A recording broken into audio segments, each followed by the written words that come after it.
Security threats and attack vectors. Carl Sagan once said, "We live in a society exquisitely dependent on science and technology," in which hardly anyone knows anything about science and technology. And that is such a true statement today. We have so much technology coming out that's being consumed by consumers or being pushed out to the consumers. They have no idea how they operate. They just know that, hey, it works. And yet they don't know what vulnerabilities, and in some cases, as IT guys, we don't know what vulnerabilities actually are created because of these cool features.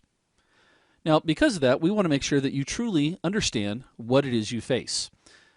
And when we talk about this, we're going to go through in this module and take a look at security threats. What would be considered a security threat? What creates a path or a way into your environment? What type of technology creates that for us? We'll also take a look at attack vectors. So we want to make sure that you understand what you face. And when we talk about that, we really want to focus in on three specific areas. One being the security threats that are coming your way, different types of threats that can be created, whether they're from a human being or from a system. There are different types of threats that are created. Some of them are non-intentional. We'll also take a look at attack vectors, or in other words, different ways or paths that attackers might try to come into your environment. And then we'll take a look at IPv6. And the reason why I want to talk about this is because it's becoming more and more prevalent today. As companies and folks are making the transition over to IPv6, it's really cool because it does a lot of things automatically for us. But unfortunately, automatic usually means issues.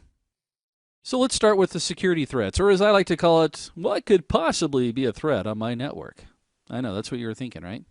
Well, we'll go through and make sure you understand that there are several different items that can create threats in your environment. One of them would be hosts. Another would be possibly natural threats. We'll also take a look at physical threats that get created, as well as application threats. To me, this is one of the big issues that we have. Applications, either they're in-house applications or pre-purchased applications.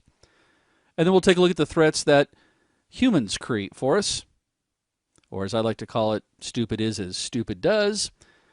And then, of course, we'll take a look at network threats. So let's focus in on the first one.